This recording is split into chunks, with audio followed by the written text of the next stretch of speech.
Video start करने से पहले बता देता हूँ कि ये तुम्हारा नॉर्मल बीस्ट टेमिंग या फिर बीस्ट ब्लड अवेकन करने वाला मानवा से थोड़ा सा अलग है। इसका कहानी भी थोड़ा सा उनसे ज़्यादा मज़ेदार है। और हाँ, इसका आर्ट स्टाइल पहले कुछ चैप्टर में थोड़ा सा अच्छा नहीं लगेगा, लेकिन आगे चलकर अच्छा हो जाएगा। तो चलो वीडियो की तरफ बढ़ते हैं, मगर उससे पहले वीडियो को लाइक, हाइप और कमेंट करना मत भूलना। अब कहानी की स्टार्टिंग में दिखाते हैं कि हमारा मेन कैरेक्टर अपने आप को एक स्कूल का क्लासरूम में पाता है और आसपास कॉलेज एंट्रेंस एग्जाम वाला पोस्टर को देखकर वो बहुत ज़्यादा डर जाता है, एकदम शॉक्ड रह जाता है। और वैसे ही बहुत ही ज़्यादा डरते हुए चिल्लाते हुए उठता है कि अगर मुझे यहाँ पर आना ही था तो कम से कम एग्जाम के बाद भेजना चाहिए था ना। अब इसी के साथ में कहानी का बैकग्राउंड बताया जाता है कि एंशिएंट टाइम से इस ब्लू प्लेनेट के लोगों को एक बहुत ही बड़े कैटास्ट्रोफ का सामना करना पड़ रहा है, और वो है सीक्रेट रिलम का इन्वेजन। एक सीक्रेट रिलम दूसरे वर्ल्ड से हमारे वर्ल्ड को कनेक्ट करता है, जो वर्ल्ड की पूरी तरह से मॉन्स्टर से भरा हुआ रहता है। कभी कभी वो मॉन्स्टर उस सीक्रेट रिलम का रिफ्ट का फ़ायदा उठाकर ह्यूमन वर्ल्ड में घुस जाते हैं। पावरफुल मॉन्स्टर तो पूरा का पूरा नेशन को भी डिस्ट्रॉय करने का ताकत रखता है और पूरा ह्यूमैनिटी को भी ख़त्म कर सकता है। उनसे फाइट बैक करने के लिए ह्यूमैनिटी बीस्ट जीन सिस्टम बनाया है। बीस्ट के जीन को अपने बॉडी में इंजेक्ट करना पड़ता है, जिससे कोई भी ह्यूमन मॉन्स्टर टेम्पलेट और जेनेटिक टैलेंट को अवेकन कर सकता है। सिर्फ उसी तरह का वॉरियर ही ह्यूमन सिविलाइजेशन को बचा सकता है, और इसी के कारण से वॉरियर ऑर्डिनरी ह्यूमन से हायर स्टेटस को एंजॉय कर पाते हैं। अब इसी के साथ में पूरा ब्लू स्टार मार्शल आर्ट्स के एरा में एंटर कर गया है, जहाँ पर ताकत ही सब कुछ होता है। सब कुछ इन्फीरियर हो गया है, सिर्फ मार्शल कल्टीवेशन ही सबसे ऊपर आ गया है।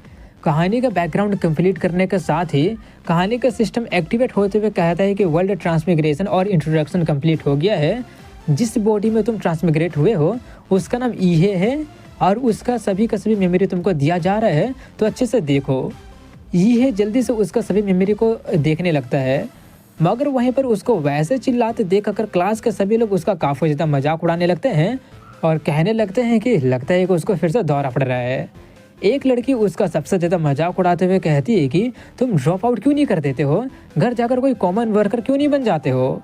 उसकी सभी बातें सुनकर है थोड़ा सा गुस्सा होते हुए सोचता है कि अब लग रहा है कि हाँ, ये सच है कि सभी बुलेट प्रोटैगनिस्ट में उनका लीड करने के लिए एक बिच तो ज़रूर होती है। ये सोचकर वह जल्दी से उसका सभी मेमोरी को देखने लगता है, जिससे उसको पता चलता है कि इसका काफ़ी ज़्यादा रेपुटेशन बर्बाद है, बहुत ही बेकार रेपुटेशन है। ओरिजिनल ओनर का पेरेंट इसका सेकंड ईयर का टाइम में एक्सीडेंट में चल बसे थे, जिसके कारण इसका पढ़ाई और ट्रेनिंग पर से पूरा ध्यान खत्म हो गया, और इसी के कारण से इसका पिछला अच्छा ग्रेड नीचे ही गिरता चला गया। वहीं पर ईहे को वैसा शक्ल बनाते देखकर वही लड़की बहुत ज़्यादा गुस्से में चिल्लाने लगती है कि आखिर तुम वैसा शक्ल बनाकर किसको देख रहे हो। ये अजीब सा शक्ल बनाकर अपने मन में कहता है कि मैं किसको देख रहा हूँ, मैं तो सिर्फ सोच रहा था, और मुझे ये पता चल रहा है कि ये बंदा ढंग से पढ़ाई लिखाई नहीं कर रहा है और भुगतना मुझे पड़ रहा है। तभी एक टकलू टीचर सभी लोगों को शांत करते हुए कहता है कि क्या तुम सभी लोग तैयार हो गए हो ना, अब हम जेनेटिक मॉडिफिकेशन सीरम को इंजेक्ट करने वाले हैं, इसीलिए सभी लोग अपने आप में कॉन्फिडेंस रखना। तुम्हारा पिछला 3 साल का अपना फिजिक को ट्रेन करना और मार्शल आर्ट्स प्रैक्टिस करने का आज रिजल्ट का वक्त आ गया है। इतना बोलकर वो ईहे को घूरते हुए कहता है कि और अगर बात करें उन लोगों की जो कि कभी इसको सीरियसली नहीं लिया है, तो वहीं पर उनकी बातें सुनकर ईहे स्माइल करने का नाटक करते हुए सोच रहा होता है कि ये जरूर कोई बहुत ही बड़ा मजाक होगा। ऐसा नहीं है जैसे कि मैं टाइम पास कर रहा था, लेकिन अब जबकि मैं यहाँ पे आ गया हूँ तो पैनिक करने का कोई फ़ायदा होने वाला तो है नहीं। अब जबकि मैं इसका बॉडी को इसका सब कुछ इनहेरिट कर ही लिया हूँ, तो अब महान बनने का वक्त आ गया है, क्योंकि मैं मेन कैरेक्टर जो हूँ। अब इसी के साथ में अगले सीन में स्कूल का जीन इंजेक्शन हॉल में हम देखते हैं, जहाँ पर सभी स्टूडेंट जाकर गैदर हो गए होते हैं और आपस में बातें करने लगे होते हैं कि तुमको क्या लगता है कि मैं क्या अवेकन करूँगा। मुझे तो लग रहा है कि मैं शायद टायर 3 या फिर टायर 4 का काफ़ी पावरफुल बिस्ट को अवेकन करूँगा। इसी तरह की बातें सभी लोग कर ही रहे होते हैं। तभी वहाँ पर टीचर को आ जाता है, जो कि आकर स्टेज पर जाकर एक बॉक्स को खोलते हुए उसमें से जीन सीरम को निकालता है और उनको दिखाते हुए सभी लोगों से कहता है कि यही जीन अवेकनिंग सीरम है। इनमें ह्यूमन वॉरियर को द्वारा रिकॉर्ड किया गया सभी मैजिकल बिस्ट का प्राइमल जीन को डाला गया है। अपने बॉडी में इंजेक्ट करने के बाद में तुम कोई भी जीन को रैंडमली ऑब्जर्व कर लोगे और अवेकन कर लोगे। सामान्य तौर पर जितना ज़्यादा तुम्हारा बॉडी ताकतवर होगा, उतना ही ज़्यादा ताकतवर जीन को तुम अवेकन करने का चांस तुम्हारे पास ज़्यादा होगा। ज़्यादा नर्वस होने की ज़रूरत नहीं है। अपने में इंजेक्ट करने के बाद में आराम से पावर को एक्सेप्ट कर लेना। अब इसी के साथ में सब कुछ बताने के बाद में सभी लोगों को जीन सीरम दे दिया जाता है और वो सभी लोग अपने आप में इंजेक्ट भी कर लेते हैं। और इंजेक्ट करने के बाद में उन सभी लोगों का बॉडी में से कलरफुल ऑरा निकलने लगता है और उनको दर्द भी होने लगा होता है। वहीं पर वो सब देख कर ये तो पहले काफ़ी ज़्यादा डर जाता है, मगर वो भी थोड़ा सा हिम्मत करके अपने गर्दन में उसको इंजेक्ट कर ही लेता है और काफ़ी ज़्यादा उम्मीद के साथ में इंतज़ार करने लगता है। लेकिन कुछ सेकंड के बाद में कुछ भी नहीं होता है। जो देख कर टीचर कहते हैं कि तुम तो ज़रा सा भी नहीं बदले, क्या हो रहा है। यह भी कंफ्यूज होते हुए कहता है कि टीचर, मुझे लगता है कि कहीं आपने मुझे कुछ गलत सीरम तो नहीं दे दिया ना। तभी वहाँ पर वही लड़की उसका मजाक उड़ाते हुए आते हुए कहती है, लगता है कि तुम तो कुछ भी अवेकन नहीं किए हो। ये बोलकर वो उस एकदम मुंह के सामने जाकर कहने लगती है कि जो वॉरियर अवेकन नहीं कर पाते हैं वो तो बिना पर के परिंदे होते हैं। अब तुम्हारा क्या होगा कालिया। अरे हाँ, तुमको इन वॉरियर वाले चीज़ों में ज़्यादा माथापेची करने की जरूरत नहीं है। घर जाकर अपना मरने का इंतजार क्यों नहीं कर लेते हो। उसकी सभी बातें सुनकर ईहे का दिमाग तो बहुत ज़्यादा ख़राब होने लगता है और सोचता है कि इस लड़की का तो ये तो लड़की काफ़ी ज़्यादा अनोइंग हो रही है, इसको तो अब सबक सिखाना ही पड़ेगा।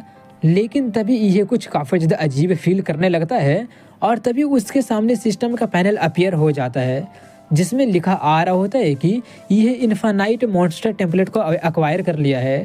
ईहे का ओवरऑल फिजिक का रैंक ई रैंक है और इसके पास में 4 मार्शल आर्ट्स स्किल है।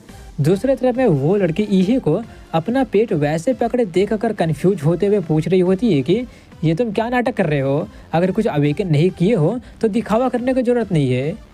यह वैसे ही काफ़ी ज़्यादा स्ट्रगल करते हुए उन सभी लोगों को अपने पास से दूर होने के लिए कहता है, मगर वो कहती है हम दूर क्यों जाए।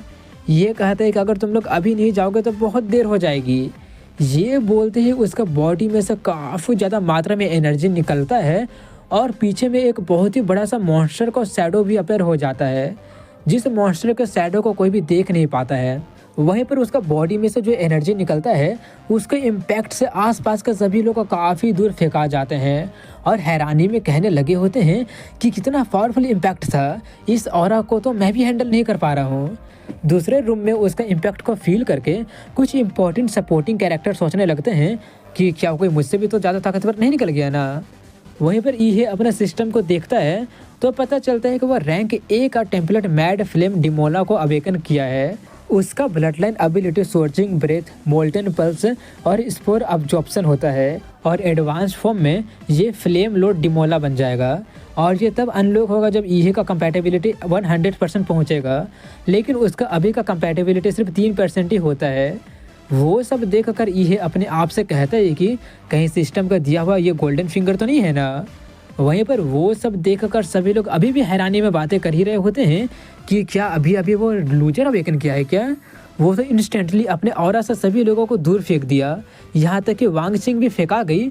वो तो एक सेकंड टायर का मैजिक बिस्ट को अवेकन की है ना, लेकिन फिर भी तो देखो वो तो बेहोशी हो गई है।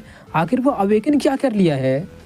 वहीं पर ईहे जल्दी से होश में आकर उनसे कहने लगता है, माफ़ करना, मैं कुछ ज़्यादा ही बड़ा सीन क्रिएट कर दिया था। मैं तो पहले ही तुम लोगों को दूर हटने के लिए बोल दिया था, इसलिए मुझे ब्लेम मत करना।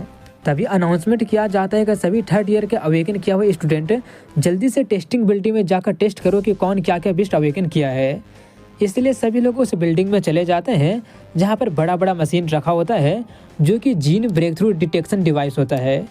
ये टेस्ट कर सकते हैं कि सब्जेक्ट का बिस्ट जीन और मार्शल लेवल क्या है। वहीं पर सभी लोग अपना अपना जीन टेस्ट करने लगे होते हैं और बातें करने लगे होते हैं कि लीस्ट 1 शिफ्ट स्पाइन बग को अवेकन किया है। ये तो हमारा क्लास में पहले एवरेज था, लेकिन अब तो बहुत ही ज़्यादा ताकतवर बन गया है। सू जाओ तो सच में अपने रेपुटेशन पर एकदम खरा उतरा है। वो ना सिर्फ लेवल 9 का मार्शल अप्रेंटिस है, बल्कि साथ में वो top tier 3 blood line ice demon dragon को अवेकन कर लिया है। इस बार तो अंजंग सिटी का चैंपियन जरूर यही होगा। क्या तुम अच्छे से देखें, मिस लियू भी लेवल 9 के मार्शल अप्रेंटिस है और वो तो स्टेज 4 के रेयर नीदर स्पैरो को अवेकन की है। अगर स्टेज 4 ब्लड लाइन वाला बीस्ट ट्रू फॉर्म में अपीयर हो जाता है तो वो तो पूरा का पूरा शहर को भी तबाह कर सकता है और कोई भी वॉरियर उसको रोक नहीं सकता है, सिर्फ ग्रैंड मास्टर ही उसको रजिस्ट कर सकते हैं। वहीं पर उन सभी लोगों की बातें सुनकर और सभी लोगों को देखकर यह सोचता है कि इन सभी लोगों का अवेकन बिस्ट टेम्पलेट स्टेज 3 और स्टेज 4 में क्वालिफाई किया गया है, लेकिन मेरा वाला रैंक ए क्यों है। वो ये सब सोच ही रहा होता है कि तभी उसका बारी आ जाता है। इसलिए यह जाने लगता है लेकिन पूरा का पूरा क्लास उसको काफ़ी ज़्यादा उत्सुकता भरी नज़रों से देख रहा होता है, जिससे उसको थोड़ा सा ऑकवर्ड फील होने लगता है और वो थोड़ा सा एक पल के लिए डर भी जाता है और जल्दी से जाकर उस डिवाइस के अंदर चला जाता है। उसको देखकर उसके क्लास के सभी लोग काफ़ी ज़्यादा बातें करने लगे होते हैं और उसको तो एकदम छेने के झाड़ पर ही चढ़ाने लगे होते हैं। सुजाओ नाम का बंदा उनकी बातें सुनकर सोचता है तो उसका नाम ईहे है। ये वही बंदा है ना जो कि पूरा काफ़ी बड़ा इम्पैक्ट क्रिएट किया था। देखना पड़ेगा कि आखिर ये ऐसा भी क्या अवेकन किया है जो कि मुझे टक्कर देने के बारे में सोच रहा है। वहीं पर ईहे का इन्फॉर्मेशन दिखाया जाता है, जहाँ पर मशीन कहता है कि इसका सिर्फ बेसिक इन्फॉर्मेशन ही अवेलेबल है। ये लेवल 3 का मार्शल डिसाइपल है, ये लेवल 3 का मार्शल डिसाइपल है और इसका बीस्ट का ब्लड लाइन अननोन है।